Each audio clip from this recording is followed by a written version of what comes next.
No Edit Podcast. We already here. I'm gonna cut right to the chase. I got a problem. I'm freaked up right now. I got a DM from a very well-respected trainer, and he asked me to speak on a subject. Asked me a question, and he asked me to speak on the subject. So we gonna talk about it. I want anybody that sees this, please share your opinion. Please share your perspective, especially guys that I know or don't know that are fighters or trainers. This is not for the fans. This is for us. Anybody that's in the business, live the business, in the business. Because it's a very interesting question. I'm on my way to Muay Thai right now. It's a very interesting question. Saitan, Muay Thai. Shout out. Boxing is in a freaked up place. Because I have to address this. So Coach asks, why are all these mandatories turning down title shots? And he gave me a list of people who are mandatories. And why are false narratives being put out in boxing that guys are turning down title shots and then walking away with the champion's belt? And then I told him I'd talk about it. I'm going to post on it this morning on my way to Muay Thai. Saitan, Muay Thai, shout out. Boxing is in a bad place. Whoa. Rewind. You also asked me to address this. Guys saying that they're not going to fight guys because they don't like their styles. I'll probably do that one first. Boxing's in a freaked up place. If this is boxing moving into the future, it don't look good. It don't look good. I think this is my turn right here.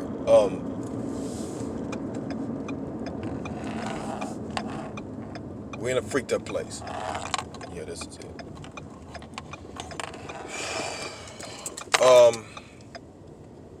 God, there's so many ways to go with this. There's so many ways to go with this. I don't even know where to start. I'll start with the first. Guys that are saying that they don't want to fight this dude or this dude because they don't like their style shows how weak fighters are these days. Shows how weak the game is these days, how watered down the game is these days.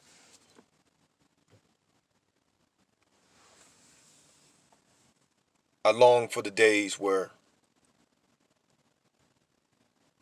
real fighters were in the limelight in the sport. I won't fight a guy because I don't like that style. When we was doing it, when I was doing it, my trainer taught us to take our opponent's best weapon away first, which means it didn't really matter what style if that even really exists. It was to take their best weapon away. If they were a left hand, if they were a left foot guy, take it away. If they were a jab guy, take it away. Do that first. That was the job. That was the gig, and then break them down from there. Always keep them on plan B and plan C, never on plan A. So having said that, I long for the days of Hagler fought everybody, even though they tried to keep him away from the middleweight title. Hearns fought everybody. Marco Antonio Barrera fought everybody. Oscar De La Hoya fought everybody. Julio Cesar Chavez, the grand champion, the Yokozuna, fought everybody. I missed the Dwight Cowees and the Oba Cars and the Poison Junior Jones. I miss those guys. Kevin Kelly. I miss Alexis Aguayo and Miguel Cotto. Juan Manuel Marquez. I miss those guys. You never heard them talk like that. You never heard them act that way. I'll fight who you put in front of me and I'll win. This is a different generation, coach. And you know who, because you're going to be on here first. I'm talking to you. It's a different generation. And it just speaks to a putrid level of these dudes. These dudes ain't tough. You can be a boxer and not be a tough guy. So don't get it freaked up. You can be a boxer and not be a tough guy. Where you about it, where you roll like that, where you live that way. Shout out to Luis Madrid, 200 subscribers. Shout out to Boxing Talk, to Box Talk. It's a platform. If you ain't on there, get on there, man. These interviews are great. This guy's he's very dedicated to the sport. He's an insider for sure. And shout out to my little bro, Luis Madrid. Keep the hustle up. Keep banging. You're doing great work. Helping save the sport. The next topic is the other question was the mandatories, skipping the mandatories to not fight the champions or to take the franchise duck belt that the WBC be giving out. I'm going to say the same thing about that as I said about guys saying they don't want to fight dudes because of their styles. And then I deal with the false narrative last. It's the same thing. It's the same thing, boxing community. It's a shame that there's a concerted effort being made by fighters to not fight the best, or to even not fight champions. You get in the business to cash checks and grab belts, and not necessarily in that order. You want to be remembered and known as the best, and you want to have a legacy. These kids ain't like that, coach, these days. They want to be superstars, momentary superstars. They don't care how they remembered. They care about getting that money and being famous for the time that they actually doing it. They're not about people holler legacy, but really what is that? The guys that had the greatest legacies in the sport are guys who've lost fights. When you talk about the top fighters ever, don't nobody talk about Joe Kawasaki. He retired undefeated too. When you talk about the top 5 or 10 fighters ever, anybody that know boxing mentioning Rocky Marciano.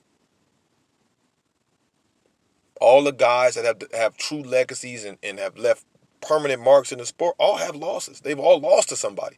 Joe Louis lost to somebody. Muhammad Ali lost to somebody. Yokozuna, the grand champion, Julio Cesar Chavez Sr. lost to people. Miguel's lost to people. They got losses. Again, everybody that boxes are not tough guys. When I did it, I thought I could beat everybody. I don't care what they do. I don't care what. You gonna beat who? That was my mentality. You gonna beat who? You gonna do what to me? It's not like that no more. So dudes will turn down title shots to not fight certain people. That's where that comes from, coach. It ain't necessarily. I don't necessarily attribute it to being scary. It's just you're not tough like that. You ain't cut that way. You ain't cut that way. To be great, you take risks. I mean, like a hater love Floyd Mayweather, he took risks. He fought out of his weight class most of his career. It's risky for a dude that size to fight at 54, let alone fight the best at that weight class. It's risky for a dude that size to fight at 47. That's risky for him. It's risky for a dude that size to fight at 40. He'll be remembered for that. Outside of the money and having a huge impact on the game at large. He'll be remembered for that. This group of fighters don't care about that. The ones y'all sensationalizing anymore, the ones that's being sensationalized, don't care about that stuff. They talk legacy, looking at somebody else's legacy. What my man say, you rapping. What my man say, oh, you rapping about my life. Pac said that. He was talking about on the rap. See my life, saw my melody, read about my life in the papers. All my run-ins with authorities, felonious capers. Now you want to live my life. Come on. 21 gun salute. Tupac. That's what these dudes when they say legacy.